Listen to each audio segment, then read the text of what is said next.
So for today, let's continue off where we stopped last time. We were talking about drugs and compounds that affect the GABA receptors and how GABA receptors operate. So we discussed in brief a bunch of different compounds that do affect GABA, including alcohol, benzodiazepines, including even opioids, right? And propofol and things like that are going to potentiate GABA. Sorry, did I say opioids? I didn't mean opioids. I meant propofol in terms of anesthetics. So I take that back. Now, recall that glutamate is going to be the most common excitatory neurotransmitter, whereas GABA is going to be the most common inhibitory neurotransmitter. A lot of the neurons in your brain are going to be GABAergic. So 1/3 of all the synapses in your brain are going to involve GABA. Especially you find these in like interneurons. Now recall when we discussed like briefly reflexes, when you tap someone on the patella tendon and you induce a patellar reflex, there's going to be the interneuron involved in that, and that interneuron is going to inhibit the flexor muscles of the leg. So when you think about interneurons, oftentimes the internneurons are going to be inhibitory. And so a lot of these are going to be GABAergic in nature. Now in terms of the synthesis, again, I'm not really going to test you guys on the synthesis pathways, but with GABA, it's going to originate from glucose. That's going to be the starting molecule. And then eventually you develop glutamate, which again, super interesting that glutamate is a precursor to GABA, considering the fact that glutamate is excitatory, whereas GABA is not. It's completely the opposite. So, but they are related to each other, at least in terms of biochemical synthesis. They bind to the receptors, and then they're going to be taken up via, they have to be brought back into the cell with sodium-dependent co-transporting. And so here's an image of what that looks like. So once GABA gets released in the synapse, it's going to not linger there forever, right? Because you don't want neurotransmitters staying within the synapse forever. They have to eventually get processed and recycled, right? Then they get brought into glial cells for processing and recycling. They also get brought in back to the postsynaptic neuron, the presynaptic neuron. And again, these are going to be sodium-dependent reuptake. And then the whole process continues over again. Now, in terms of what GABA does, one of the main things that's going to be involved in this is chloride ions. Because think about how GABA is inhibitory. If you open up chloride ion channels, you're going to bring chloride ions into the cell. What happens to the charge of the cell? It becomes hyperpolarized. That means that it has less of an ability to actually depolarize. So that's how it has an inhibitory type of effect on the postsynaptic cell. And again, there's a ton of different subunits involved in these receptors, but I'm not going to test you on the subunits. That's not important. Just know that chloride is going to be one of the major ions involved in this. It's basically a chloride ion channel. That's effectively what GABA receptors are. And again, these are going to be receptor sites for many, many, many depressant medications. So when you talk about depressants, we mean slowing down of neurological firing, right? So alcohol is a depressant. Barbiturates are depressants, right? You use barbiturates to treat things like, for example, epilepsy. You slow down the neurological firing of the brain. Ketamine, anesthetics, right? Ketamine is going to be one of the drugs used commonly in anesthesia, right? It's going to be one of the drugs used for inducing a patient into an anesthetic state. So a lot of these drugs are going to operate on GABA receptors. So GABA receptors, super useful in terms of pharmacotherapy. Pharmacotherapy to treat like psychiatric conditions, for example, anxiety, right? Benzodiazepines are used for that. What else? What else would be important using GABA? Something that we talked about last time, I believe. Tetanus. Huh? Could you treat tetanus with that? I guess you could. Did you already say epilepsy? Epilepsy with barbiturates, yeah. What about a patient with diabetes, like long-standing diabetes? What happens to their nerves peripherally? Oh, neuropathy? Yeah, they get peripheral neuropathy. So drugs like gabapentin, pregabalin, those kind of drugs could be potentially used to, for pharmacotherapy.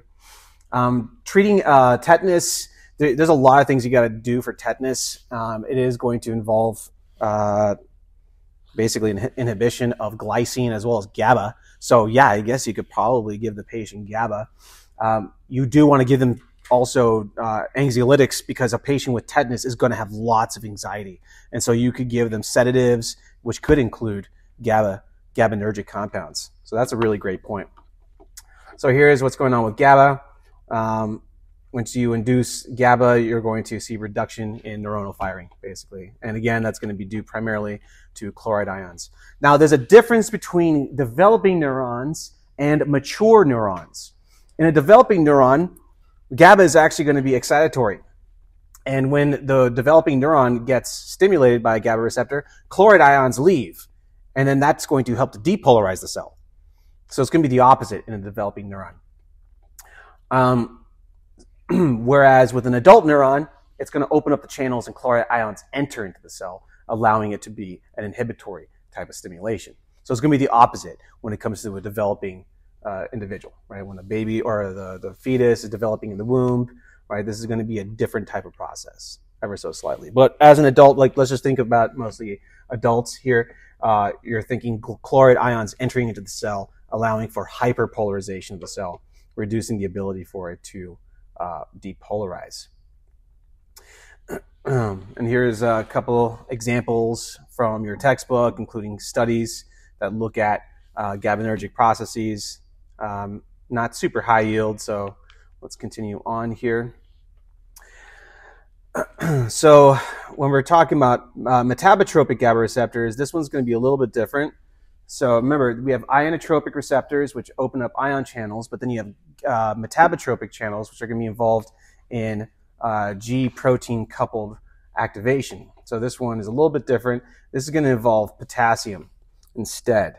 And so with a metabotropic GABA receptor, once you stimulate the receptor, you're going to get conformational change of the receptor.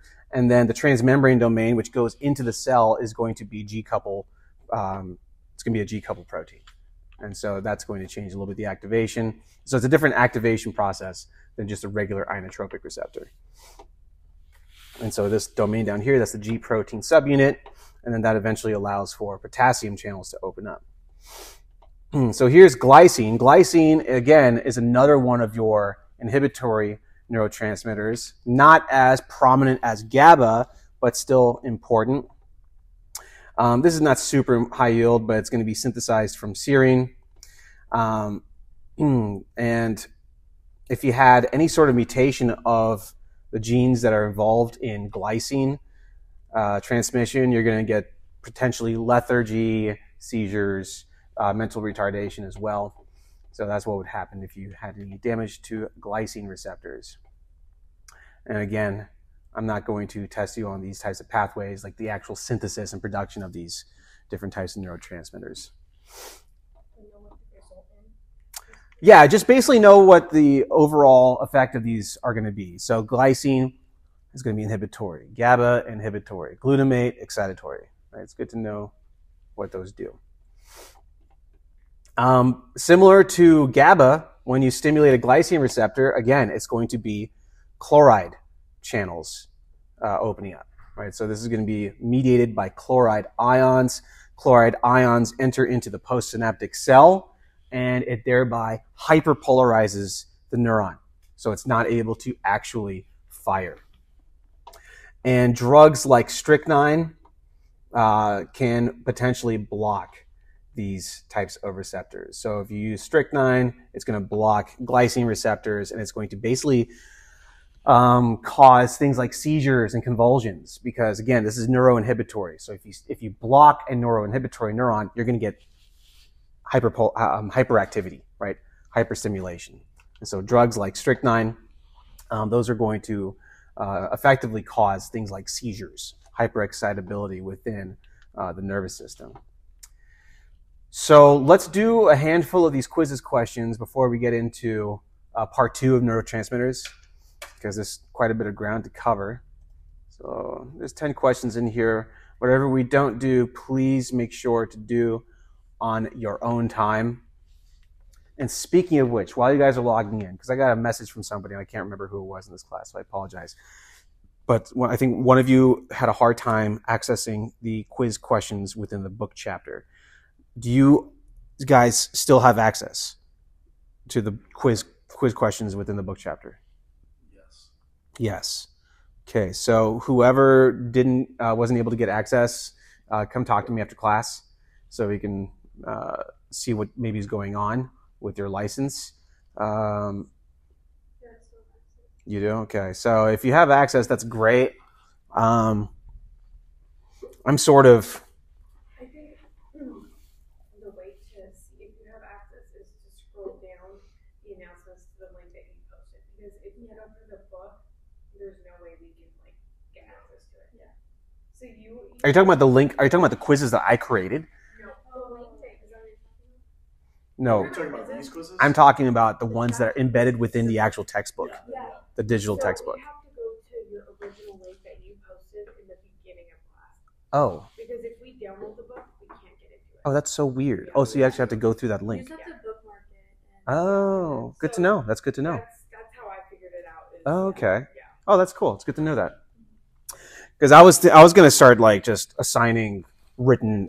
No, I was just gonna like just forego all the quizzes together and just start assigning just written, like little mini essays, almost like a DQ type post.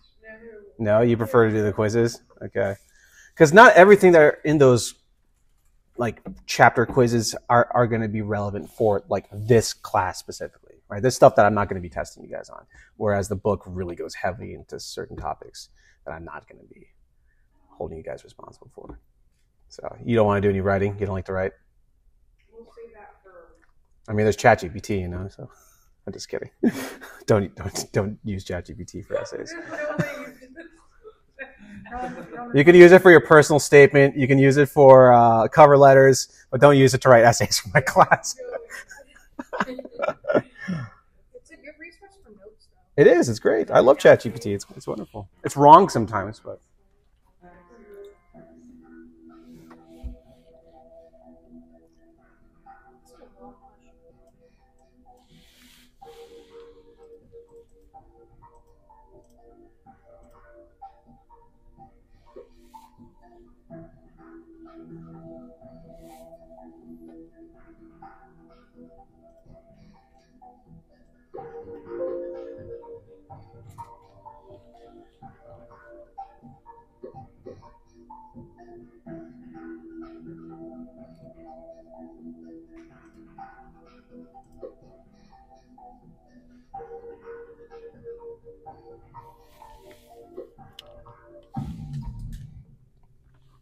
All right.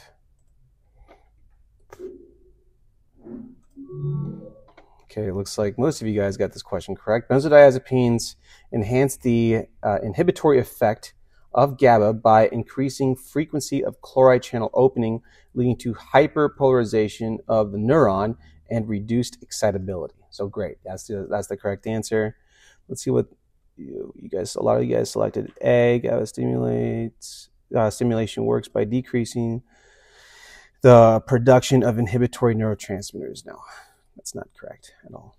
So chloride channels, those open up, right? And when chloride channels open up, they come into the cell, hyperpolarize the cell, reducing stimulation.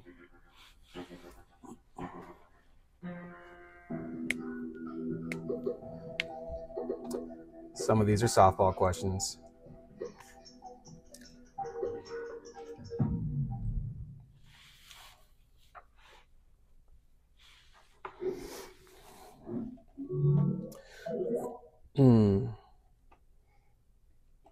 So good, yes, glutamate. The main excitatory neurotransmitter is glutamate. The main inhibitory neurotransmitter is GABA. Okay. Let's move on.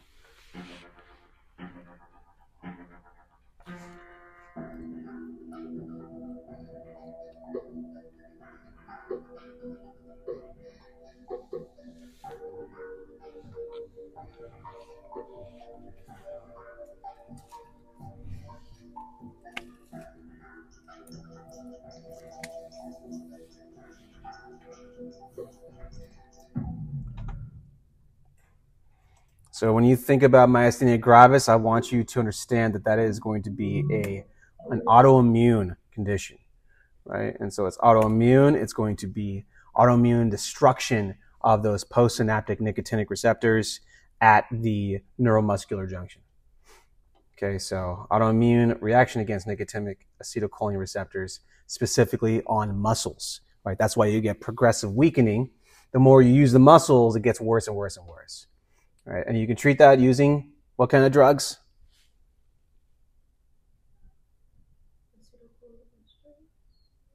Inhibitors, yes, acetylcholine esterase inhibitors. So neostigmine, physostigmine or pheostigmine, and then the edrophonium test, which is the tinselin test. That's basically what it's doing. You're giving the patient a acetylcholine esterase inhibitor, and then you're seeing if it improves their condition. That's how you diagnose, right? If it indeed improves the condition, then that is diagnostic. Let's do one more, and then we'll move on to part 2.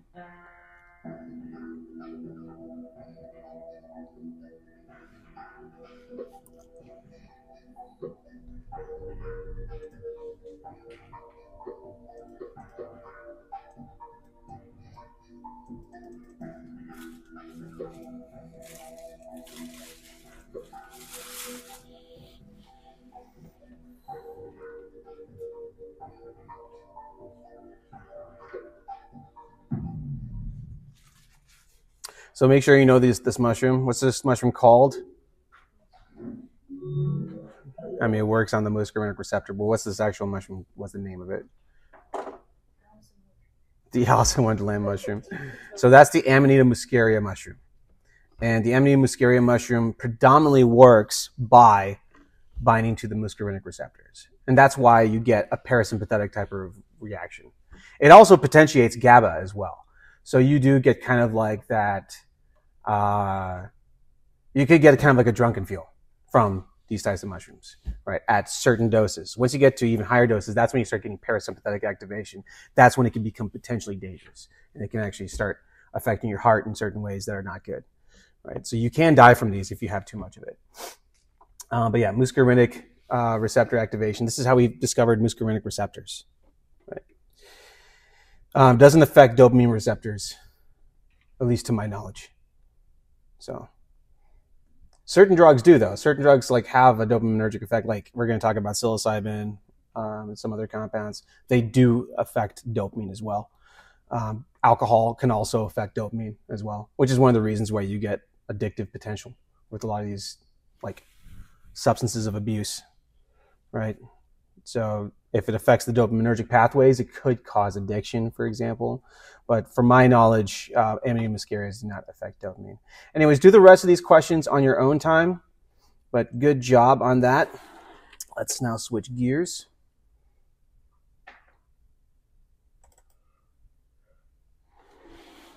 No, not that one. Change that. There we go. Cool. All right. So now we have arrived at part 2 of neurotransmitters and their receptors. And so in this series, we're going to talk about serotonergic compounds, including, for example, psilocybin, and what those types of drugs do in the brain and what they could be used for in terms of like therapeutic approach. We're going to talk about other compounds like cocaine, for example, and how those can be not only addictive, but they can also be used in the medical application as well. Cocaine is still used to this day in certain treatments. It's also used as like a local anesthetic. It can be used to treat, for example, epistaxis in the nose. ENT doctors, ear, nose, and throat doctors still use cocaine on their patients for different types of procedures to prevent bleeds, for example. It can be used in ophthalmology, right? If you're doing an eye exam on a patient, it can also be used as an anesthetic in ophthalmology. It can also be used to help dilate the pupils so you can see the retinas better in ophthalmology. So there's a lot of clinical applications for a lot of these substances. But when it comes to cocaine, I think it's Schedule 2, which means that it's still like has medical relevance. Drugs like this, psilocybin, LSD, drugs like that have still maintained Schedule 1 status, meaning that there's no medical application according to the FDA but that's actually changing quite a bit. There's been breakthrough legislation that's been passed, I think it was last year or the year before, where now psilocybin, for example, is being used as adjunct therapy in the treatment of things like depression, end-of-life anxiety, and things like that. So you are seeing those types of treatments coming about, which is really, really fascinating. Cool. So this is what we're going to be discussing today. We're going to talk about biogenic amines or amines, and those are going to be like catecholamines, right? Dopamine falls underneath that category, right? Dopamine is a precursor to epinephrine and norepinephrine. So all those compounds fall under biogenic amines. We're going to talk about cocaine specifically in terms of the mechanism of action, as well as how it can become an addictive compound, as well as clinical usages of cocaine. We're going to discuss the serotonergic system. All right, that's like the feel-good system, where with serotonin release, you get kind of like a feeling of comfort and safety. Right, that's kind of the whole idea behind serotonin, and how that can also come into play in terms of psychotherapy. We're going to discuss some of the purine type neurotransmitters. ATP is also a neurotransmitter, right? Besides being an energy storage molecule, it also does other things besides just storing energy. We're going to discuss opioids, which fall under the category of neuropeptides. And then we're going to also discuss substance P, which is going to be the main thing that moderates pain sensation. And so opioids actually inhibit substance P. That's one of the mechanisms of that. We're also going to talk about endocannabinoids, THC, right, as well as their effects. These are kind of like a unique type of neurotransmitter because they kind of operate bidirectionally. So it's kind of an interesting mechanism in terms of cell-to-cell communication. And then we're going to discuss nitrous oxide, which this hilarious illustration depicts a bunch of these like Victorian loons getting high on nitrous oxide and just dancing around and being crazy. But nitrous oxide, super important for things like vasodilation, right? Nitroglycerin tablets that patients take when they have angina, right? That helps to increase nitrous oxide, which allows vasodilation in the heart. Also, nitrous oxide used as, one of your anesthetic type drugs, right? Laughing gas, that's, commonly used in dentistry, for example. So here's that same chart that I pulled up last time. I am still debating how much of this I want you guys to know. So maybe I'll come up with a list definitely before the next exam. I said maybe, and then I said definitely within the same sentence. That was like kind of a contradiction. So I will try to come up with a good list for you guys. That will help, help you focus on what's important. So catecholamines. So these are your biogenic amines. So catecholamines, they're going to originate from tyrosine. This is one of the only biochemical things I want you to be familiar with, is the origins of these catecholamine drugs compounds, as well as your serotonergic compounds. So for catecholamines, tyrosine is going to be the originator, the origin. So you get tyrosine, which eventually turns into dopa, or dihydroxyphenylalanine. And that's through tyrosine hydroxylase.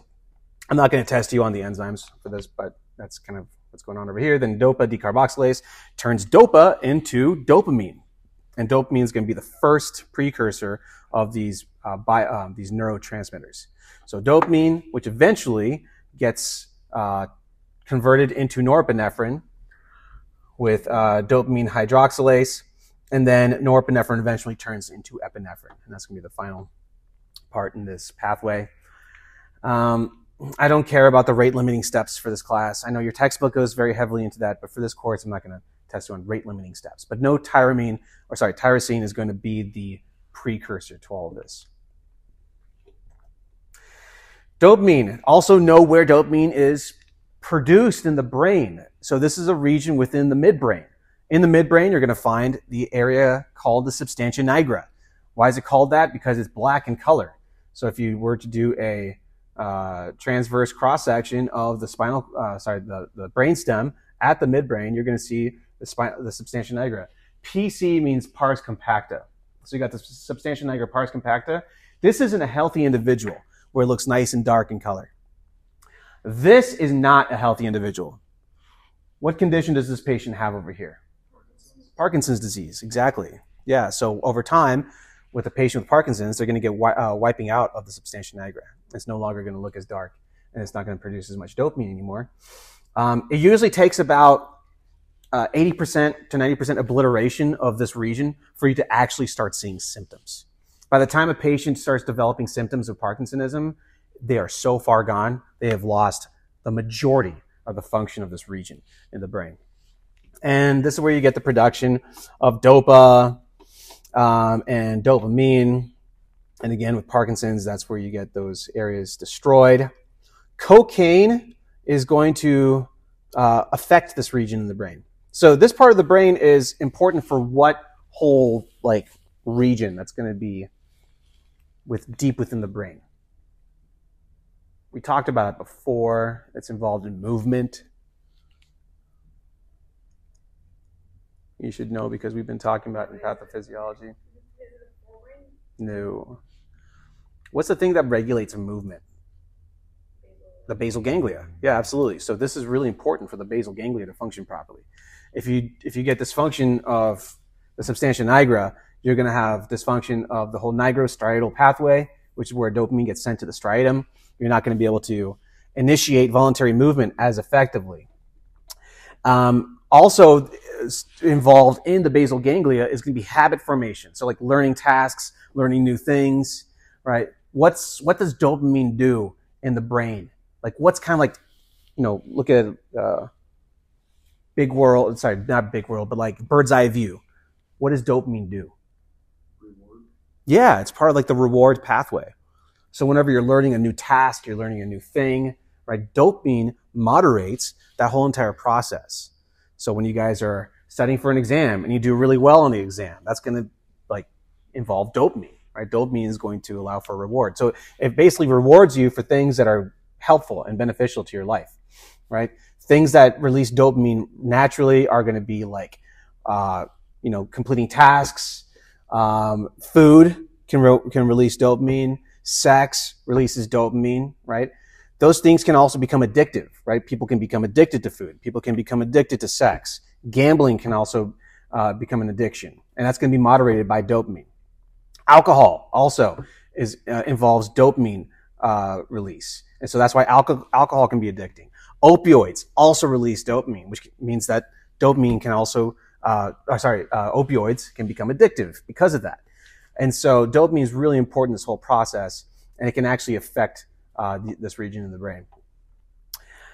How do these things get metabolized? So monoamine oxidase, or MAO, as well as catechol-O-methyltransferase. And we're going to refer to that one as COMT from now on. So MAO and COMT are two of the things that help to metabolize these compounds in the brain. So for Parkinson's disease, you could give a patient dopamine, right? That's one of the things that you can do. You can give them levodopa and carbidopa. Those are drugs that are used right now as gold standard for treatment of Parkinson's. But with monoamine oxidase, if that breaks down dopamine, what kind of drug could you give a patient with Parkinson's as well that might help to increase dopamine? Yeah, so an MAOI, monoamine oxidase inhibitor, can be also used. Not a great drug because it has lots of side effects. When you take a monoamine oxidase inhibitor, you can get lots of really adverse reactions from that. So it can be pretty unpleasant. Yes? So MAO and COMT, yeah. Will they metabolize dopamine? Oh, no, they metabolize lots of things. So MAO, monoamine oxidase, can also metabolize like serotonin, right? So if you take a monoamine oxidase inhibitor, that can increase serotonin levels as well, right? So these are just generic enzymes that can break down lots of different things. But but dopamine is going to be metabolized by these as well. So I can't remember if this was an important video. Oh. Welcome to 2-Minute Neuroscience. Yeah, why not? I'll simplistically explain neuroscience topics in 2 minutes or less. In this installment, I will discuss the substantia nigra.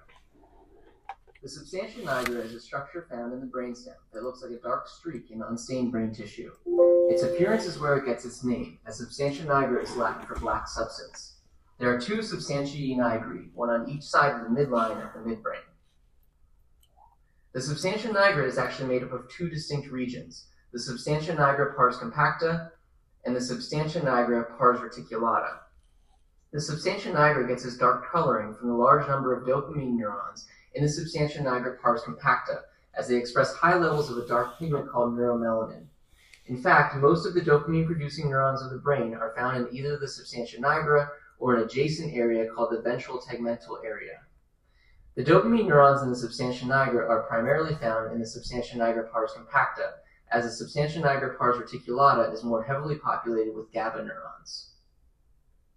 The substantia nigra is considered part of the basal ganglia, and many of the dopamine neurons in the substantia nigra pars compacta project to two other structures of the basal ganglia, the caudate and putamen, which together are referred to as a striatum. These dopamine neurons make up a large bundle of fibers called the nigrostriatal pathway. The nigrostriatal pathway is one of the major dopamine pathways in the brain, and is thought to be extremely important in the facilitation of movement. The GABA neurons of the substantia nigra pars reticulata also play important roles in movement, and thus movement is one of the main functions of the substantia nigra. The substantia nigra also has many functions beyond motor control. However, the role for the substantia nigra in movement is particularly emphasized when we observe the symptoms of Parkinson's disease, a neurodegenerative disorder that involves the death of dopamine neurons in the substantia nigra.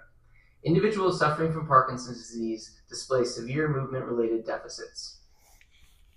All right, cool. So that's a nice little summary of what's going on over there in the midbrain. Now, in terms of addiction, right, dopamine is going to be one of the major things that moderates addiction. So I included this quote from Dr. Mark Solms, one of my favorite neuroscientists, really amazing dude. But so he's talking about addiction here, the seeking and the lust systems, which are good, right? These are things that help you seek out things like food.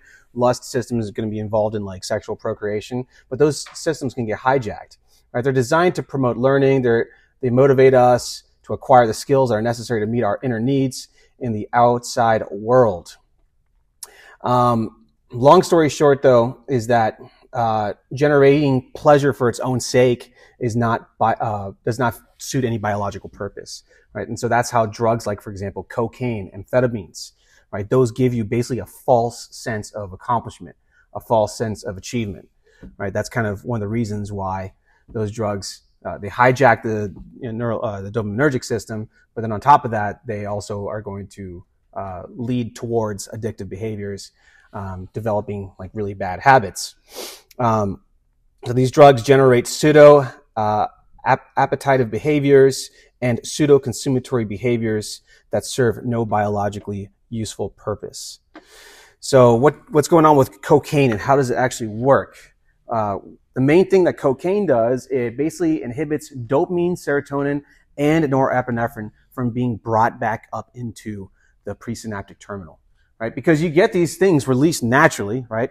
Dopamine, serotonin, norepinephrine, but then they eventually get brought back in, right? So you don't necessarily like feel an excessive amount of neurostimulation from these types of neurotransmitters on a normal basis. But if you were to take a drug like cocaine, it allows those neurotransmitters to linger longer within the synapse. So it increases dopamine as well as serotonin and norepinephrine levels within the synapse. And so here is what cocaine does. So here's your dopamine reuptake transporter right over here. So it's going to sit at the synaptic terminal, right? When you take cocaine, it's going to block the reuptake of dopamine, right? And so dopamine basically floods the entire synapse instead of getting taken back up. Now, cocaine has been used in medicine for a very long time. I mean, cocaine used to be used to treat things like toothaches. If you want to look up some really fun pictures, you can look up pictures of like 19th century bottles of cocaine with like little happy children on there. It's like, oh, you got a toothache? Just take some cocaine for it, right? Cocaine, of course, used to be like in even like consumed products like Coca-Cola, right? That's where Coca-Cola gets its name. Cocaine was also used by some really famous doctors in history, including Dr. Halsted. This dude is the guy who created the modern residency program. So Dr. Halsted, so his background, this guy's a surgeon, amazing doctor, and he was researching different types of anesthetics, during his research on anesthetics, he basically got hooked on cocaine as well as morphine. And his residents and like the people that he was working with, like they were all on cocaine, basically. And so then they created the residency program based off of his model at Johns Hopkins University. So the modern day residency programs that are ridiculously brutal and like you work like 100, maybe even more hours a week, right? Sometimes up to 120 hours a week, day and night, right? It's based off of a dude that was a cokehead. So totally crazy that we still kept that same medical model. By the way, it's not the same in other countries. When I was practicing, not practicing because I wasn't like licensed, but when I was a fourth year medical student, doing surgery and pediatrics in the UK, totally different system.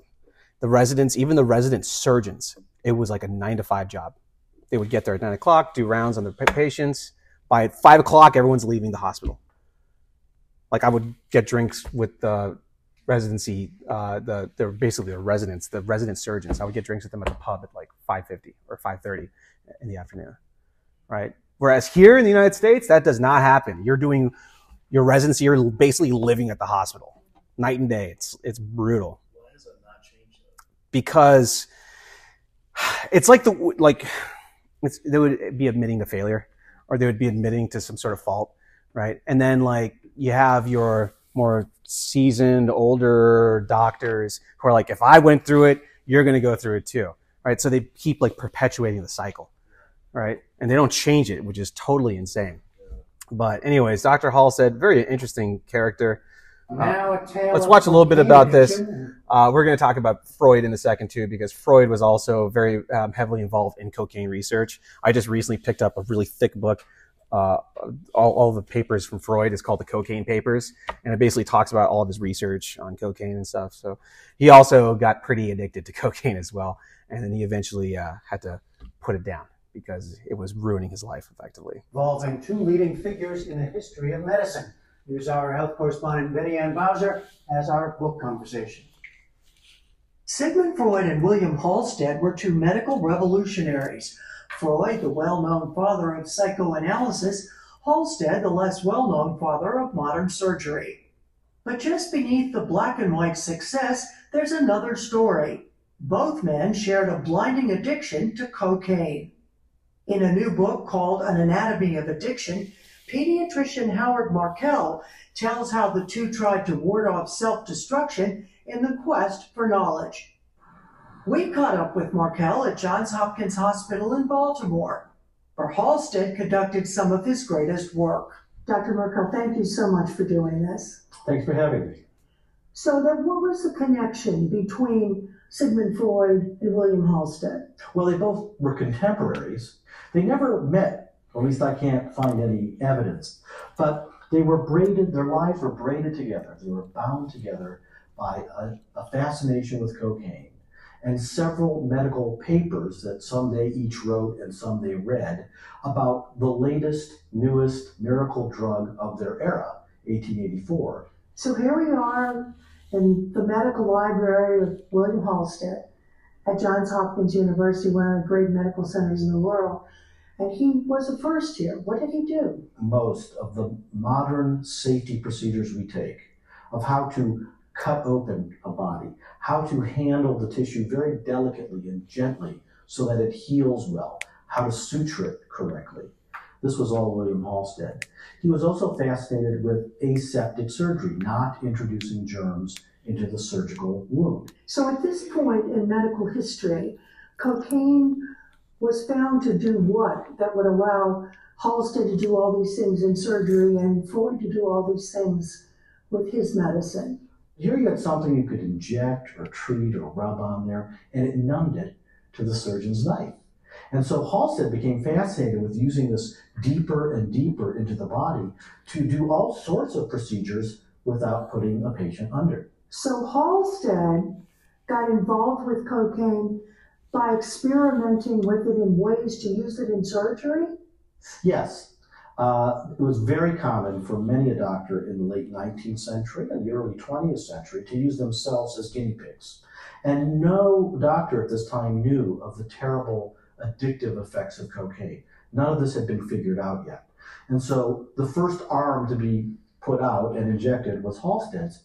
Did Halstead understand at the time what he was doing to himself? At some point he did. When he still lived in New York and he was literally ruining his career, he stopped going to the operating room, he stopped going to the hospital, he stopped going to medical meetings. In fact, at one point, he was called down to the emergency room, bombed on cocaine, and he literally pulled away from the table and said, "I can't operate," and walked out, took a cab back to his townhouse, and skittered away the next 7 months high on cocaine. Halstead eventually committed himself to an insane asylum in Rhode Island, hoping to be freed of his addiction. But in those days, there was no real treatment, so for the rest of his life, he struggled with the disease. Across the Atlantic and long before psychoanalysis, a young Dr. Freud also believed that cocaine might be his ticket to fame and fortune. One of his closest friends was addicted to morphine, and Freud published journal articles proclaiming cocaine was the cure. But he also had a more personal interest in the drug's effects. Freud loved the way cocaine made him feel. And he was very interested in its psychological components. For one, it did make him feel better when he was sad. He also was amazed at how it made him talk about things endlessly that he thought were locked away in his brain. Sound familiar? That's talk therapy, but without the toxic side effects of cocaine. But he got to like it a little bit too much. Did any of this, the writings, the dreams, the sense of euphoria, all the things that he got from using cocaine, did any of those lead to anything that we now see in psychiatry today? Well, it did. It did. To begin with, the idea of talk therapy, where you talk freely or free associate from one thing to another, may have been inspired by the cocaine unleashing his tongue or his repressed memories. But most importantly, cocaine haunts the pages of the interpretation of dreams. The model dream is a cocaine dream, what addiction therapists would call a using dream. He was using cocaine quite a bit in 1895 on himself, to the point he was having chest pain, he was depressed, and he also, his nose was so congested, he had to have a surgeon open it up with a knife so he could breathe. Lots of signs that you might want to lay off this stuff. In the 1890s, after almost killing a patient while under the influence of cocaine, Freud stopped using the drug. It was after that when some of his most famous work was produced. When cocaine was being used by Freud and Halstead at this point in time, did the world look at cocaine as something fantastic, something to be experimented with? How was it viewed? All they saw were the good aspects. No one knew down the road. It was very obvious when you had all these addicts that were created, and it was overprescribed, as was morphine and opium, for everything. And it wasn't until about 5 or 10 or 20 years later that people started to say, hey, everybody I know is addicted to this stuff. There was no such thing as controlled substances either. You did not need a prescription. You could just buy it at a drugstore on your own. It really outlines a morality play that continues to this day of every blockbuster pharmaceutical agent. This drug, when it comes out, is the greatest, the newest, the best. And then as we find out more and more, well, it's not so great, and it has to be used under certain conditions. So would you say, beyond this old story, is a contemporary cautionary tale? Absolutely. It's a morality play for today as well as yesterday, and that's why I could find all of these issues in Their Two Lives about addiction in general. And we have to be very careful, because as we're learning more and more about addiction, not just one's environment or the drug they use or the route of administration, but also one's genetic predisposition. So think of it as a wheel of misfortune. And as it goes around, if you wind up on the bad wedge, you could become an addict. Dr. Merkel, thank you for being with us. Cocaine's a hell of a drug, guys. So that's Dr. Halstead. This is one of his papers that he published. I'm going to have to read this because this is the funniest thing on earth. It's just one large run-on sentence. Neither indifferent as to which of how many possibilities may best explain, nor yet at a loss to comprehend why surgeons have, and so many quite without discredit could have exhibited scarcely any interest in what, as a local anesthetic, has been supposed, if not declared, by most so very sure to prove, especially to them attractive. Still, I do not think that this circumstance or some sense of obligation to rescue fragmentary reputation for surgeon rather than the belief that an opportunity existed for assisting others to an appreciable extent, induced me several months ago to write on the subject in hand the greater part of a somewhat comprehensive paper, which poor health disinclined me to complete. I think he was trying to hit the word count. It's like if you read like was it Charles Dickinson, right? The like Tale of Two Cities. Like he got paid by the word, and so if you read a lot of his novels, like they're really, really, really long because more words, more money. So here's cocaine. This is Sigmund Freud on cocaine. This is a hilarious quote. The psychic effects of cocainium muriaticum, I think I pronounced that correctly, in doses of 0.05 to 0.10 grams consists of exhilaration and lasting euphoria, which in no way differs from the normal euphoria of the healthy person. You perceive an increase of self-control and possess more vitality and capacity for work. In other words, you are simply normal. And it is soon hard to believe you are under the influence of any drug. Long, intensive physical work is performed without any fatigue. This result is enjoyed without any of the unpleasant after effects that follow exhilaration brought about by alcoholic beverages. No craving for the further use of cocaine appears after the first or even after repeated taking of the drug. Totally insane, right? He was definitely getting high on his own supply there. Then he was recommending it again to treat drug addiction. So he was treating his buddy and like other people that were addicted to morphine with coke. So he was giving it to this guy, Dr. Ernst von Fleischl-Marxau. I think that's how you pronounce it. That's brutal. Poor guy. This guy was actually a really like reputable, hardworking doctor. During an autopsy, he cut his thumb, got an infection. They had to amputate his thumb. And for the rest of his life, he lived in agonizing pain. And that's why he developed his morphine addiction. And so Freud was really good friends with this guy, like looked up to him tremendously. Because Freud was also a medical doctor. He was a neurologist. He wasn't just a psychotherapist. He was a doctor as well. And these guys were like really close friends. And so he was trying to help his buddy out. So he started like giving him blow, basically to treat morphine addiction. And he prematurely basically sounded the alarms of success, saying, hey, this is like really helping out. It's awesome. I totally cured my buddy. So that was premature, right? Eventually, his buddy, Dr. Marxau, developed cocaine psychosis and then just basically returned back to using morphine. Eventually, he died at 45 years of age. Super, super young. So very, very sad story. But then later on, I think Freud finally kind of realized that maybe he was getting a little bit too excited about cocaine. The study on coca was an allotrion, which means basically a waste of time. The idle pursuit that distracts from serious responsibilities, which I was eager to conclude. So that was basically Freud's bender on cocaine. Cocaine is still, again, used in modern medicine. So it's used as a local anesthetic, right? Again, similar to all the other canes, benzocaine, lidocaine, right? Cocaine is also used in the arsenal of local anesthetics. It can be used as a vasoconstrictor, which of course is going to be important in surgery as well, right? Because when you're cutting somebody open, you don't want them to feel the pain. You also don't want them to bleed out too much. And so if you vasoconstrict the area with drugs like cocaine, that helps to prevent bleeding. You can use it in diagnostics for different conditions, constricting blood vessels, restricting blood vessels that help to prevent bleeding. Again, ophthalmic solutions this is also used in ophthalmology, right? So they use it for anesthetics as well as for pupillary dilation, but it's in like really small quantities. Now, in terms of catecholamine production in the brain, again, dopamine, substantia nigra. So make sure you know that. Also, the ventral tegmental area is going to be another region where you get production of dopamine. That's all part of the midbrain. For norepinephrine, it's going to be an area called the locus coeruleus. And coeruleus means blue, so it's kind of a bluish colored area in the brain. So locus coeruleus produces norepinephrine. And then you have within the medulla, that's where you get epinephrine production. It's going to be within the medulla. So different regions in the brain produce different types of your catecholamines. So locus coeruleus, again, that's where you get production of norepinephrine.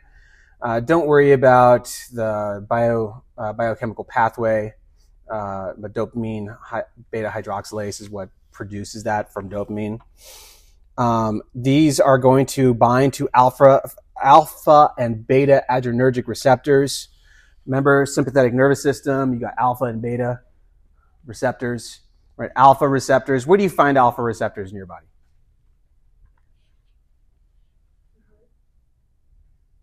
Oh, blood vessels. Blood vessels, yeah. So when you stimulate a blood vessel, it's going to cause vasoconstriction. In the heart, what kind of adrenergic receptor is it?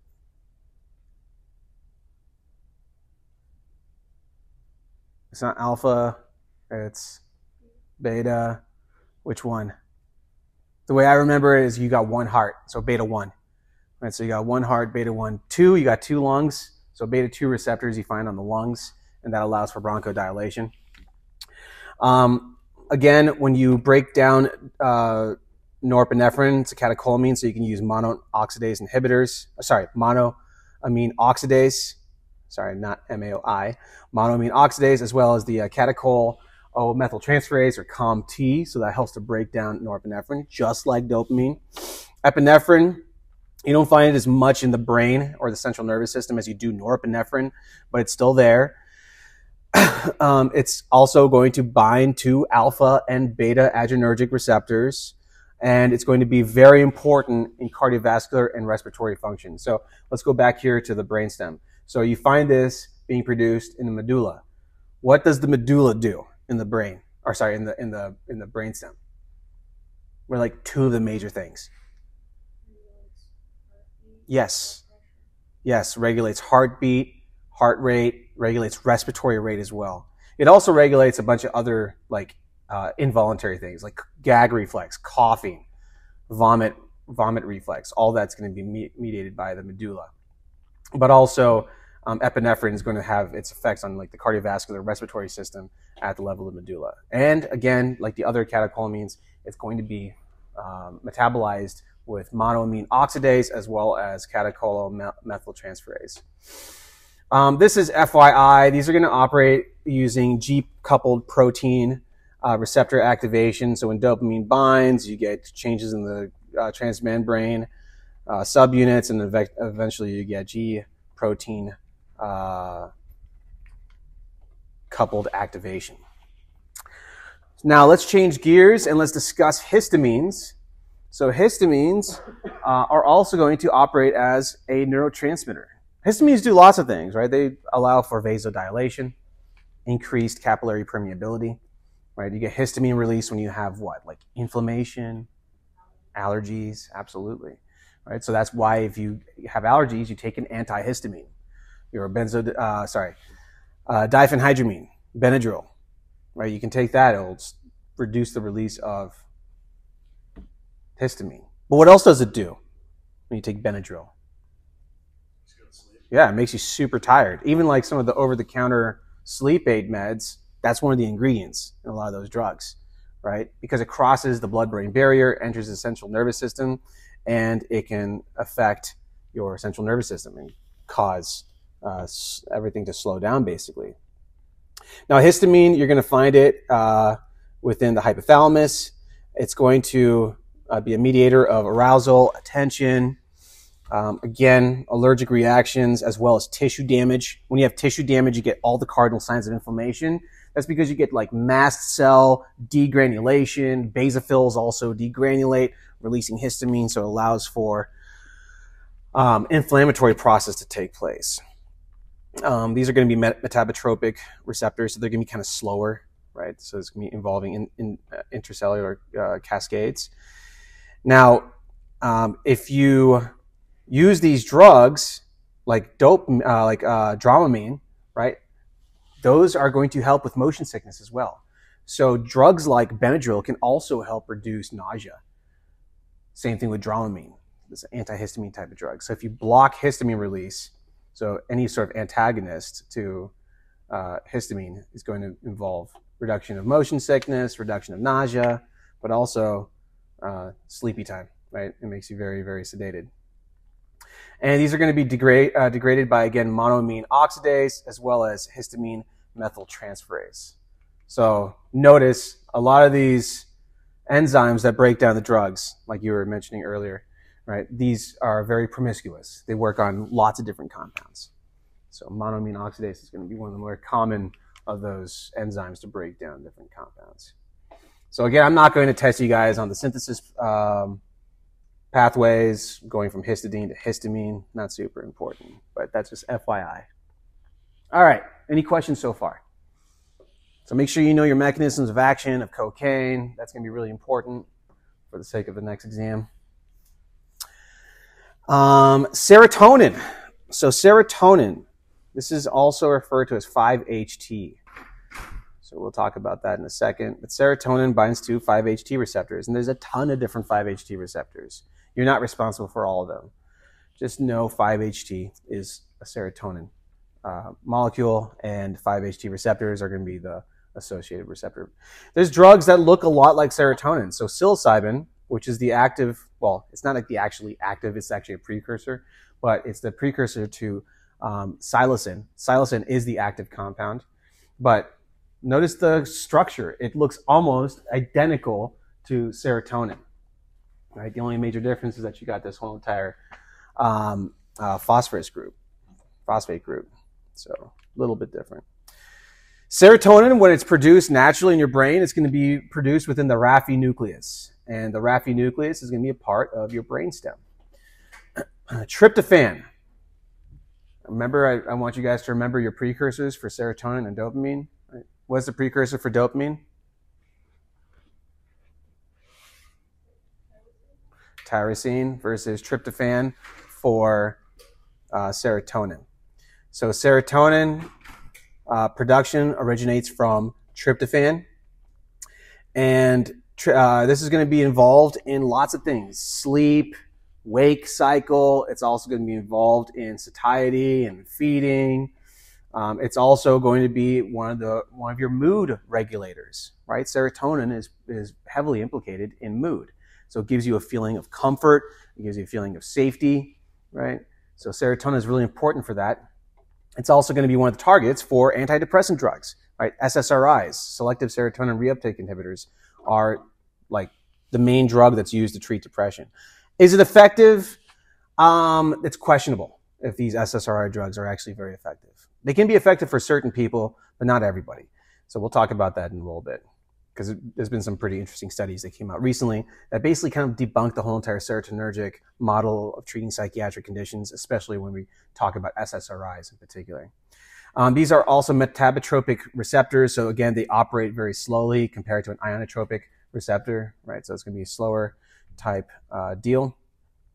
And these are also going to be the targets, these types of receptors are the targets for your classic psychedelics. So when we talk about classic psychedelics, we're talking about LSD, we're talking about psilocybin. Those are classic psychedelics. There's the non-traditional psychedelics, which like ketamine, for example, would fall under that. Cannabinoids would fall under that, those categories as well.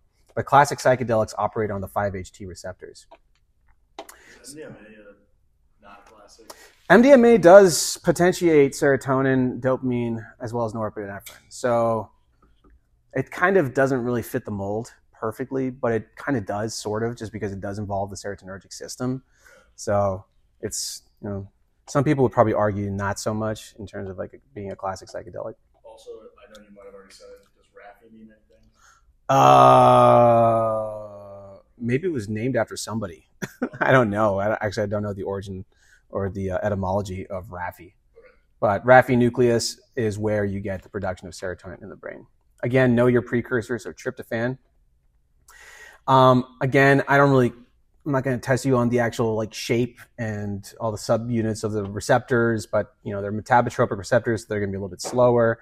So in this model from your textbook, they show LSD binding to the serotonergic 5-HT receptor. So not super high yield. Now let's talk a little bit about these traditional, what would you call it? They're psychedelics, but they're also entheogens. Entheogens meaning a compound that induces kind of like a spiritual type of effect. So alterations, perception, mood, consciousness, cognition, and behavior. That's basically what entheogens do. These drugs were also originally, they were originally being called psychomimetics, that term has basically fallen by the wayside because psychomimetic means that it basically mimics psychosis.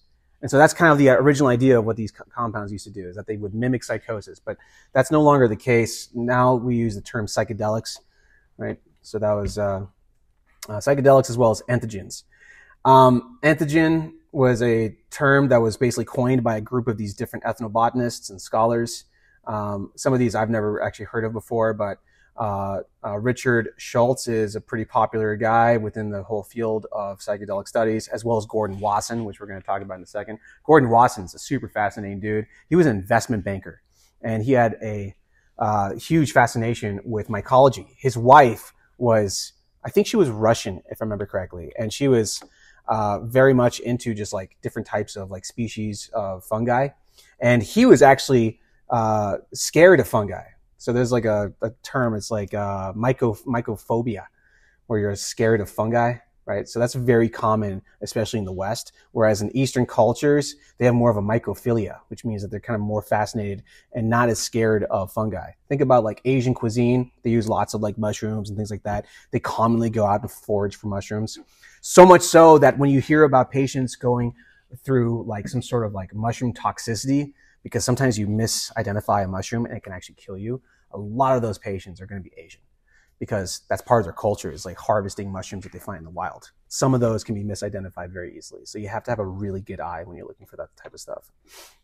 Now, these types of compounds have been used for thousands and thousands of years. They've been used in shamanic practices. They've been used in all sorts of like medicinal practices.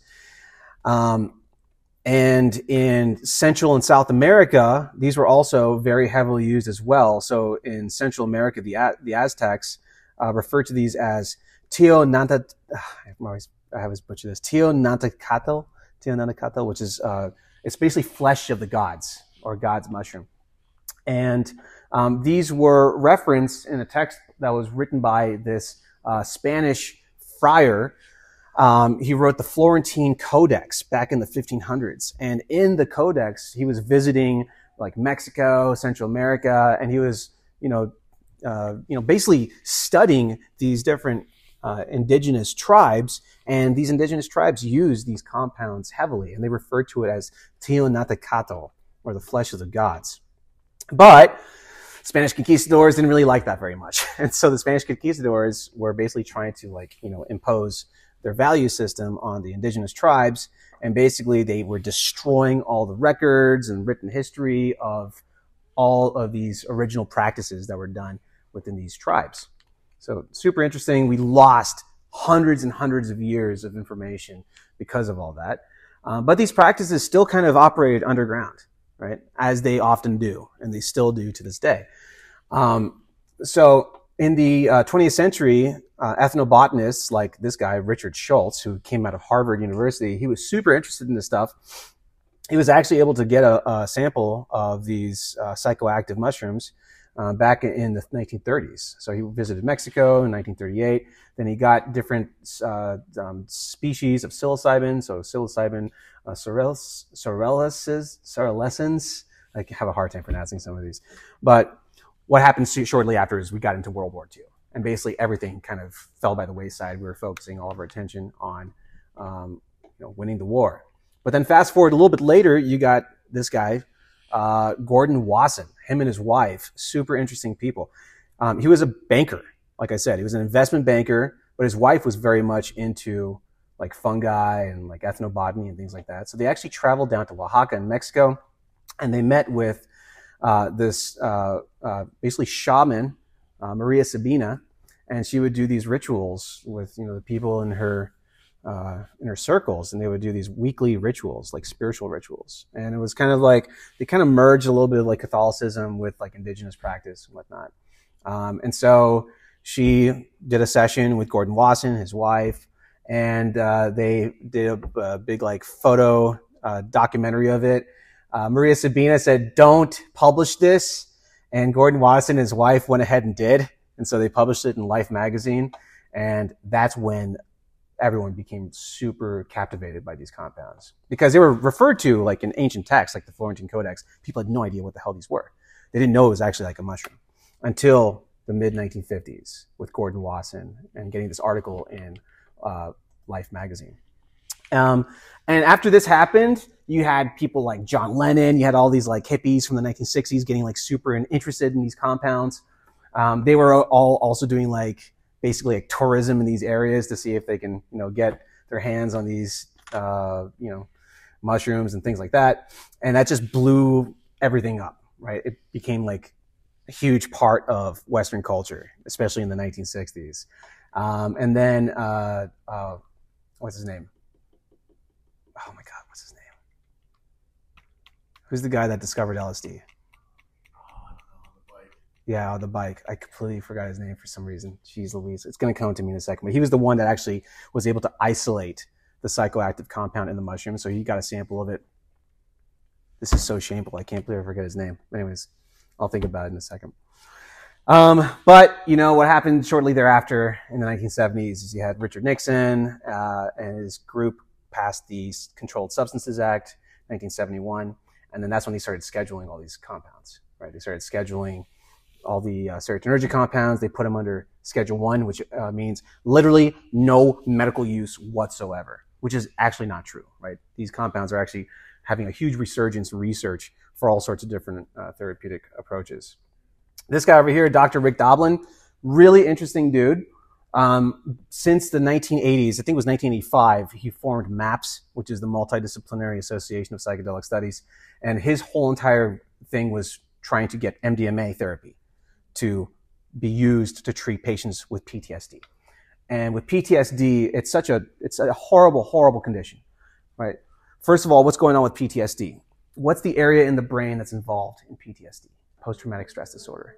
The amygdala. Yeah, absolutely. So whenever you experience horrible trauma, or if you are involved in producing trauma, right? So for example, combat veterans, sometimes they have to they have to do horrible things, right, to win a war. Sometimes doing horrible things can also induce PTSD. Experiencing horrible things, bearing witness to horrible things happening can also induce PTSD.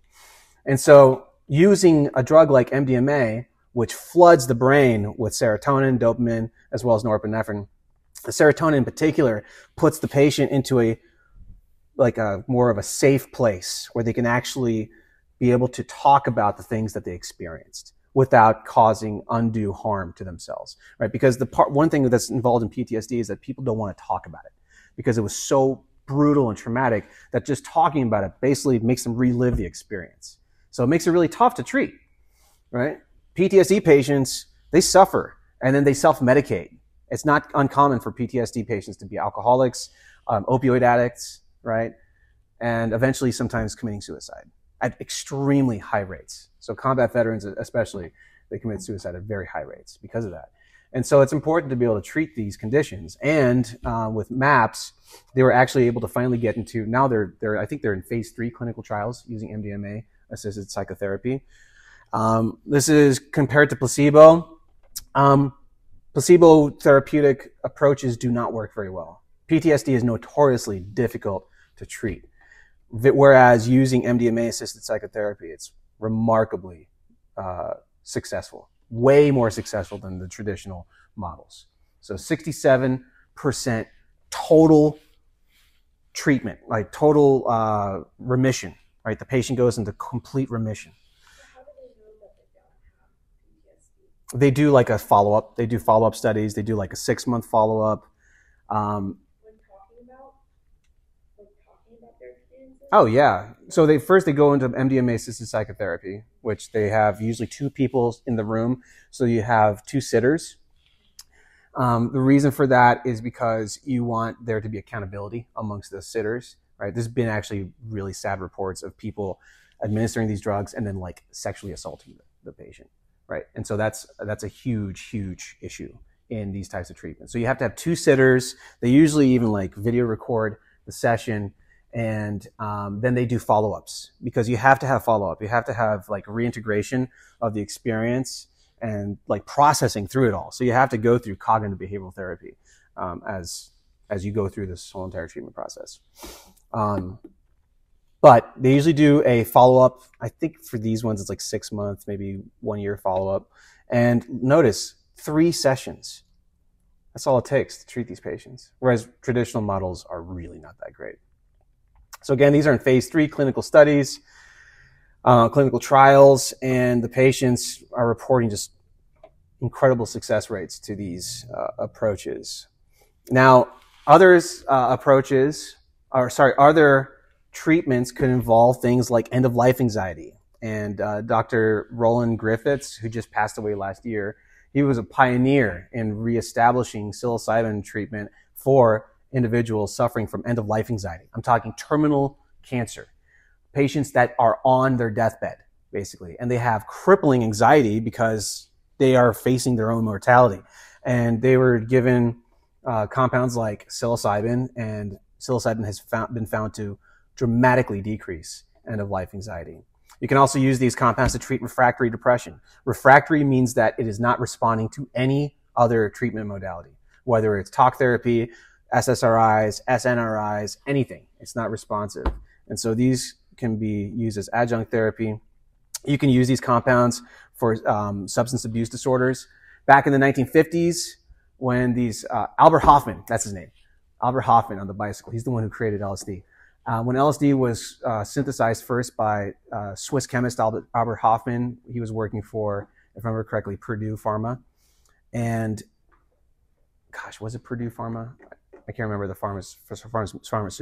pharmaceutical company off the top of my head. But when they first discovered it, they were researching it for all sorts of different treatments in the 1950s. Like psychiatrists were giving these things out like crazy and doing studies for like substance abuse, smoking cessation, alcoholism. Even the guy that co-founded Alcoholics Anonymous back in the day was thinking about using LSD as one of the treatments to help treat alcoholics. But then the other co-founders thought that it wouldn't be a good idea, just because, you know, Alcoholics Anonymous, the idea is like to not use any drugs, even though they drink coffee like crazy and they smoke cigarettes like crazy. So maybe lesser of two evils, I guess. I don't know, man. Nicotine, cigarettes, not that great. Other treatments, phantom limb pain. There's been some really wild studies done on treatment of phantom limb pain using serotonergic compounds combined with mirror therapy, right? Mirror therapy is like the traditional way to treat it, right? So you put a mirror there, basically you kind of convince the brain that the appendage is still present. And so you're like having the brain basically rewire itself. So you're like moving your left hand, but when you don't actually have your right hand, when you move your left hand, it kind of tricks your brain to think that you're actually moving your right hand. That's what mirror therapy does. I've never been a part of mirror therapy before, so I'm not like really good at explaining it. But if you combine it with serotonergic compounds, it can be very successful. Big 5 personality trait studies. So there's like trait neurosis, right? Neuroticism, trait extroversion, openness, conscientiousness. They found that these types of compounds can actually really affect an individual's actual personality, like foundational personalities. So it actually can reduce neuroticism, and it can also induce like creativity. It can induce conscientiousness in certain patients, openness to experience. Now, when you combine these drugs with psychotherapy, the therapists need to really, really well trained, right? They need to know what they're doing. There needs to be lots of support for the patient as they go into these types of treatment modalities, lots of physical and emotional presence, right? They need to have care before treatment, during treatment, and after treatment to reintegrate their experiences. You need to have all sorts of, like empathetic listening, reassurance, integration, non-judgment, things like that, for these models to actually be successful. Because these drugs are very, very, very powerful substances. And things can definitely go bad if they're not done properly. So you need to have really well-trained psychiatrists, psychotherapists involved in this process. Now, in terms of depression, because drugs like Zoloft, Prozac, right, your traditional SSRIs, those have been like kind of gold standard treatments for depression. But not that effective, unfortunately. Right? Not everybody responds well to these types of treatment modalities. So that's why drugs like psilocybin are now being greenlit by the FDA for breakthrough therapy to treat patients with refractory depression. And Carhart Harris, he's another big guy in the field. based out of, I think, the Royal College London, if I remember correctly. But he's been researching these compounds now for like over 20 years. And significant reduction in symptoms for depression after 1 week, as well as up to 3 months. And they do like 6-month follow-up, and some of these effects are still long-lasting. So here's Dr. Roland Griffiths, his colleague, also Matthew Johnson. These guys were based out of, or I think Matthew Johnson still is, but Roland Griffiths, when he was alive, based out of Johns Hopkins University. And amazing treatments for patients with cancer, end-of-life therapy. Just huge effects in terms of reduction of end-of-life anxiety. So 6-month follow-up of these patients, their changes were sustained. 80% of participants showed clinically significant decreases in depressed mood and anxiety. And they use really high doses in their studies. So they were like really inducing like a full-blown experience in these patients. Do you know the doses? Gosh, it's like, it would be considered like heroic doses, like really, really, really massive amounts. Well, they measure their stuff in milligrams because they're using synthetic compounds, serotonergic compounds. So it's a little bit different. So I don't know what the conversions are, but these are extremely high doses. Again, he passed away last year, so huge loss to the psychedelic research community. But his contribution will definitely be felt for a very long time. I think within the next 5 to 10 years, we're going to see massive changes within the way these different conditions are treated. So here's psilocybin. So again, this is going to be the precursor, the actual what is it called? The actual active compound is going to be psilocin, and it looks just like serotonin. Also looks very similar to melatonin as well.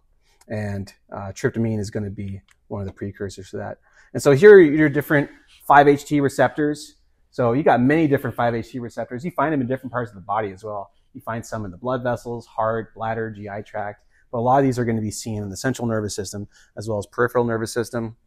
They can have excitatory or inhibitory effects depending on where they are. But basically what these compounds do is they affect the 5-HT receptor. 5-HT2A receptor in particular is what's targeted using SSRIs, fluoxetine, sertraline, right, Prozac, Zoloft, right? Those drugs affect the 5-HT2A receptor. So whereas Zoloft and Prozac, they are selective reuptake inhibitors. They prevent serotonin from coming back into the presynaptic terminal. What the direct agonists do, they directly attach to the serotonergic receptor. So it's a little bit different in terms of its mechanism of action. And these are the regions of the brain that are affected. So you got the frontal medial, frontal lateral cortex is going to be involved. This cingulate, gyrus, temporal medial cortex, all those regions are affected by the 5-HT2A receptor. And they effectively help to reduce hyperactivity. Right? They normalize hyperactivity, especially in the prefrontal cortex. So they increase production, or they We're talking, the five, you're talking about SSRIs? Yeah. They don't increase the production of serotonin. They block serotonin from being Taken back up, yeah. But the difference between that and Direct agonists on the receptor. Well, yeah, so SSRIs basically work indirectly, right? Whereas compounds like LSD, compounds like psilocybin, they directly agonize the actual receptor. So it's a different mechanism of action because of that. So here's the controversy with the serotonergic model. This study came out last year. Was it last year? No, it's 2 years ago now, 2022. This is like a massive study. People were talking about this all over the news. They were basically debunking the whole entire serotonergic model of depression in particular. So in other words, the prevailing rationale for antidepressant drug treatment is the serotonin hypothesis, but this is no longer accepted as an adequate explanation for depressive disorders. The role of other neurotransmitters such as glutamate may be important, but there is much to be learned. In other words, research is still ongoing in these compounds. But the thing is that the thing about this paper in particular is that it really, took a huge hit onto the big pharma, right? Because you have these big pharma companies that are producing drugs like SSRIs to treat depression. with varying degrees of success. Varying degrees of success. Depression continues to be on the up and up, whereas we're still seeing increased prescription for these types of drugs. People are being prescribed this like wildly. I mean, 1 in 8 people are taking some form of SSRI. Right? I've taken an SSRI in the past. I took Zoloft, and I found it helpful at the time. I weaned myself off of it. I don't take it anymore. But it can be beneficial for some people, but it's not really beneficial for all people. And depression, again, is continually increasing. Why do you think depression is increasing? You guys have any theories on this at all? The world sucks. The world sucks. Technology, that's a really good one. Lack of exercise. Lack of exercise, for sure. Diet. Yeah, poor diet. Oh, yeah. Yeah, diet can have a huge implication. I need to look more into this, but I was listening to an interesting interview about depression treatment in this one hospital. They're literally managing patients with schizophrenia, with depression, with bipolar by managing their diet. Because a lot of your diet has to do with mood, which think about the gut-brain axis, right? Also the vagus nerve, right? And then a lot of your serotonin is produced in the mesenteric system. So I think it's all to do with your diet. I think it has heavily to do with diet, but also it's multifactorial. Sometimes it runs in families, which could also be diet, right? Because people tend to eat what their parents eat, right? But it could also be social media, because you were talking about technology, right? We're living on our phones. We're constantly bombarded by stimulus, right? Anxiety, like people are seeing horrible things that happen around the world, and you wake up, look at your Instagram account, and all of a sudden it's like, bam, something horrible happened on the other side of the world, right? And it's like, that can really affect people. I also think it's the chemicals. I'm so passionate. Chemicals? The chemicals that's all around us and radiation. Everything. Totally. Everything that we're exposed to is like out to get us. Yeah. Ignorance is bliss. Ignorance is bliss, yeah. But so again, depression, multifactorial. It could be also due to disease, right? Some people have a heart attack and then they get depressed. It's just a natural consequence of disease. Yeah. So lots of things can cause depression. But the thing is, psychiatrists keep on treating it like a Band-Aid, right? It's like a Band-Aid. They don't, exactly. 15-minute med check when I was working for a psychiatrist in New York, that was her bread and butter. 15-minute med check. Does that give you an opportunity to really figure out what's going on with the patient's life? Right? You're just giving them a drug. It's like, get the hell out of here. There's ways to get like online now too. That's insane. That's insane. Yeah, totally insane. Like you don't even have to talk to somebody. Yeah, yeah. And I mean, cognitive behavioral therapy and talk therapy is like really, really good. It can really, really help people at least like understand what's going on with their lives, understand what the root cause of their disease or their depression is, right? Whereas the way that we're treating depression right now, just by giving people pills, it's not really helping. Obviously, the rates of depression are going up, even though 1 in 8 people are on antidepressants. It's totally crazy. So in other words, traditional psychotherapeutics have been kind of not that great. They haven't really helped much in terms of treating depression. So in other words, there needs to be other approaches, which we're starting to see more and more nowadays, which is really good. Serotonin, what does it do on the cellular level? It can help to damage neurons. So it can help repair and replace damaged neurons. You also get BDNF. You guys remember your neurotrophic factors? BDNF, super important for stimulating survival of your neurons, right? So releasing BDNF, serotonin can be involved in that as well. So BDNF might be part of that. So you get some epigenetic changes from BDNF release. And that is serotonin in a nutshell. Any questions on serotonin? It's a very interesting field. I think those are very fascinating compounds. And one of my RDPs is we're looking at one of the serotonergic compounds, and it's been wildly protective on the cellular level. Like we've been administering like stressors like alcohol, ethanol, as well as DMSO, which can cause reactive oxygen species. And we're using a compound called norpsilocin, which is a derivative of psilocybin. And it has been really, really protective of the cells. So interesting stuff. We're looking at it particularly for treatment of Parkinson's and other neurodegenerative disorders. So who knows, maybe in the future we'll start seeing these being used more and more. Now, let's switch gears and talk about ATP. So this is part of your purines. So ATP is going to be excitatory, and it's going to be involved in areas like the motor neurons and the spinal cord, as well as sensory and autonomic ganglia. It can also be seen in the hippocampus, so like for memory consolidation, memory formation. It's an ionotropic receptor, and so pretty fast acting. And it's going to be involved in cations, non-selective cations, so any of your positively charged ions could be involved in this. And you find it throughout your central nervous system as well as your peripheral nervous system. Again, I am not going to test you guys on the receptors and what the receptors look like, right? Like the structures, I mean. I'm going to test you on the receptors. Let me rephrase that. I will test you on the receptors, but I'm not going to test you on the actual structure of the receptors. So that's just FYI. So here's, you also see metabotropic receptors being involved in purines. So adenosine, as well as the A2A receptor. So let's talk about adenosine a little bit here. So here's your adenosine receptor. The adenosine receptor activation is involved in things like arousal, locomotion, cardiac contractility, vascular tone, adipose fat breakdown, diuresis, immune response. Why did I put this nice looking lady with cool looking dress harvesting coffee beans? Because that's one of the mechanisms of caffeine. Caffeine is actually going to be a blocker of the adenosine receptor. Where do you get adenosine? Where do you see adenosine?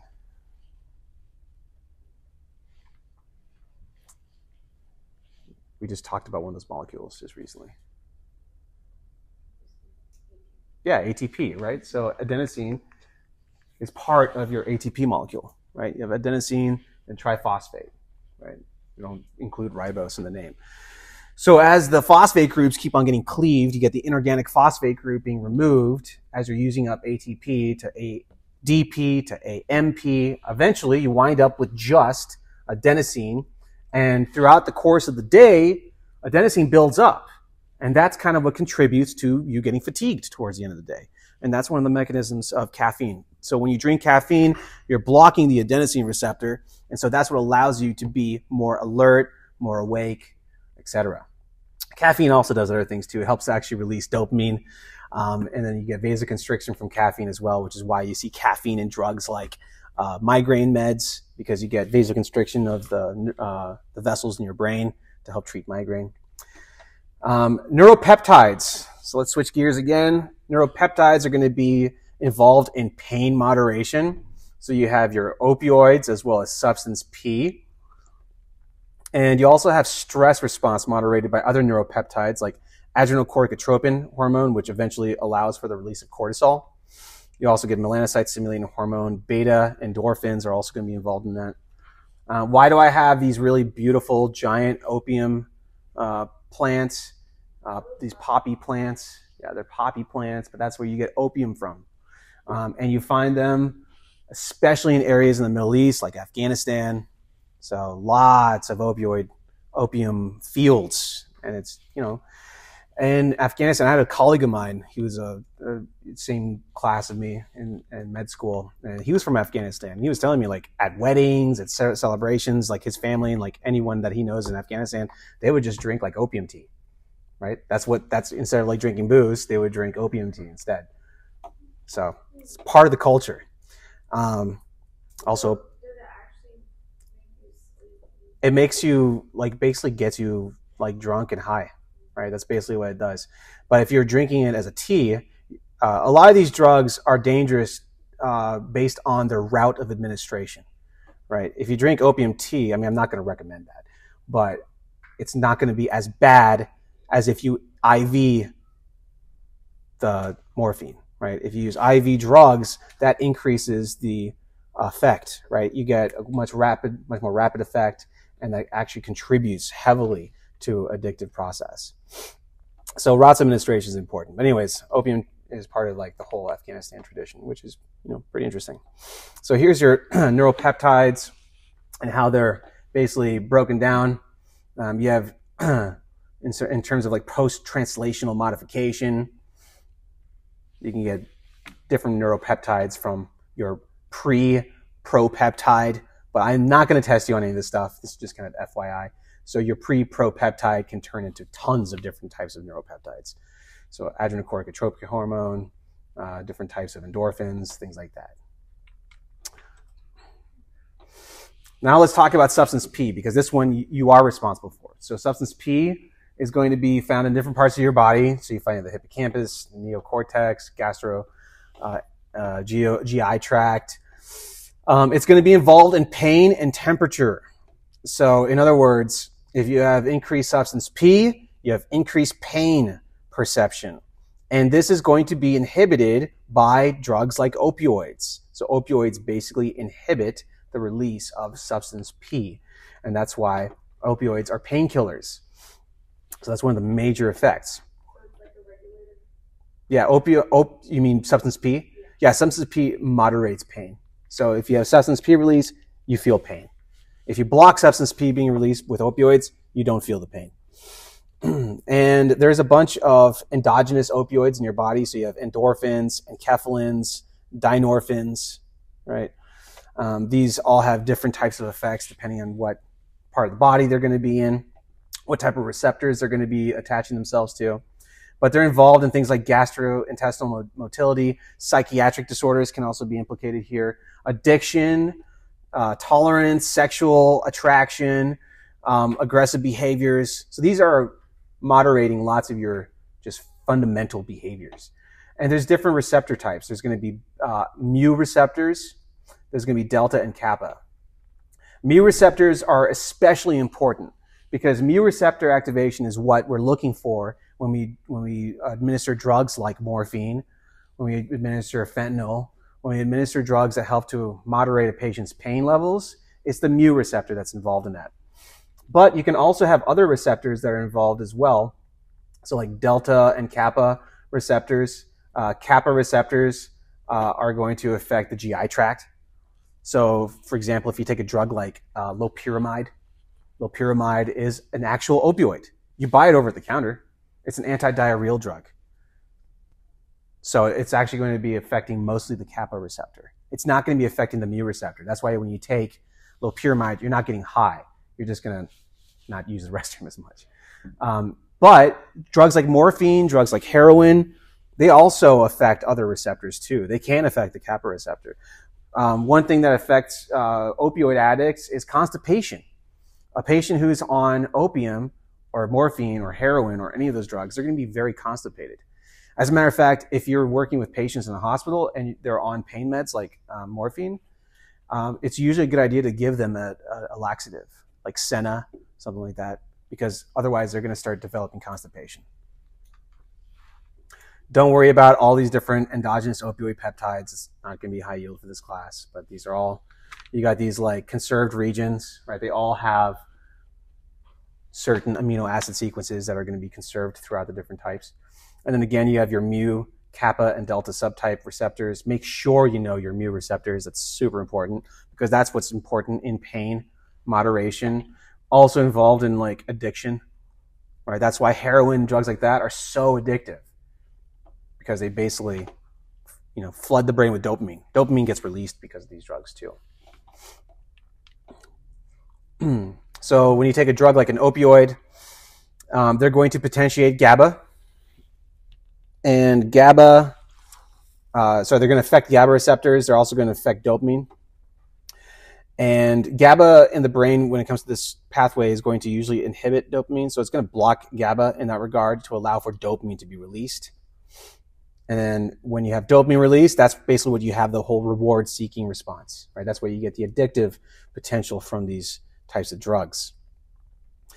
And then the big thing is going to be substance P inhibition. So you're inhibiting the release of substance P, and so you're not going to be getting any sort of pain moderation from that. So let's watch a little video here with and without heroin. This thing is so slow.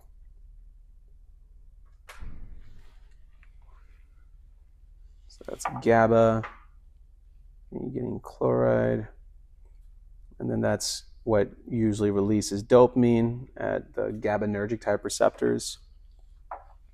And then if you administer an opioid like heroin, you're going to bind that to the receptor, and that's basically going to prevent the release. It's supposed to prevent the release of GABA. What just happened here? The animation got messed up. The animation got messed up? I don't know, the animation kind of sucks. I'm going to skip that for now. Scary stuff. You're seeing this a lot nowadays. It's a drug called Tranq, and it's xylazine mixed with fentanyl. And when you see people on the streets, like if you go down like 27th Avenue and you see somebody like all hunched over and stuff, looking like a zombie, it's usually because the fentanyl that they're taking is laced with xylazine. And xylazine is used in veterinarian medicine as a tranquilizer. That's why it's called Tranq, it's the street name for it. And some people are injecting it IV, and it causes massive necrosis in the affected areas, including this poor person's arm. They're injecting xylazine mixed with fentanyl. And the big problem with xylazine now is that you can overdose on xylazine alone. A lot of these people are overdosing on fentanyl. Fentanyl kills you, but at least you can take Narcan. Right? You can take Narcan, which basically blocks the opioid receptor. It's a competitive mu receptor agonist. So it's going to kick off the opioid, and then it's going to bind to that receptor, and it's going to block it. Whereas with xylazine, you can't take, it's not going to respond to Narcan. So a person's overdosing on xylazine, and they're just going to die from it, even if they're getting Narcan. They're still recommending that first responders administer Narcan regardless, right? Because it could still maybe allow for the person to survive, but it's really, really deadly stuff. All right, so now we have 5 more minutes. Let's talk about endocannabinoids. So here's your endocannabinoids. These are not endocannabinoids. These are from cannabis, right? But they basically have the same type of effect. They're a little bit unconventional. They're not like your other neurotransmitters. They're not stored in vesicles. They are actually not released from the presynaptic terminal, and you get retrograde signaling from the postsynaptic cell to the presynaptic cell. So very different than any of your other neurotransmitters. So here's a nice schematic that basically shows you what it looks like. So you got your endocannabinoid release. It goes backwards. Right, so from the postsynaptic terminal, it goes to the presynaptic terminal. It binds to your cannabinoid receptors, CB1, CB2, and then that's what basically allows for these endocannabinoids and cannabinoids to have their psychoactive effects, and they also thereby will start blocking the release of GABA. A really important second messenger in this whole process is going to be calcium. And I don't really care so much about the fatty acid hydroxylase breakdown. I don't really care about that so much. It's not important for this class. But know that you have some weird retrograde signaling involved in the whole endocannabinoid system. So it's going to regulate GABA release within inhibitory synapses. So here's the chain of events. You get depolarization of the postsynaptic neuron. Then you get calcium release. So that's going to act as your second messenger. Then you get the synthesis and release of endocannabinoids from the postsynaptic cell back to the presynaptic cell, binds to the CB1 receptor, and then it inhibits GABA release. And then you get decreased inhibitory transmission. So it's a very convoluted process compared to the other neurotransmitters. The other neurotransmitters are pretty straightforward. Right? This is a little bit more complex. Again, I'm not going to test you guys on the biochemistry pathways of this, but if you were interested in looking more into it, this is how endocannabinoids are going to be synthesized. And what is the actual effect? So these receptors are going to be metabotropic, so they're a little bit slower. Again, you're going to find them in different parts of the body, in the brain rather. Caudate, putamen, substantia nigra, those are going to be the main regions. And this is what they usually, this is how they have their effect physiologically. It's going to affect your psychomotor control, because it's affecting the basal ganglia and cerebellum. It's going to affect memory and the hippocampus, and it's also going to affect feeding, right? That's why you get the munchies, right? So that's going to affect the hypothalamus. And these drugs have been used medically for a while, not just recently, but they've been used for a while for what kind of patients? Do you guys know? That too, but even before that. No. Cancer patients. Cancer patients that have poor feeding, right? Because when you have cancer, you're going to start, cancer is highly metabolic. first of all, you start losing a lot of muscle mass just because the cancer is taking up all the energy. And then also you start getting like poor feeding. And so THC compounds, cannabinoids, have been actually used to help induce hunger in patients that have cancer. So that's one of the uses that you've seen like for a long time in medicine.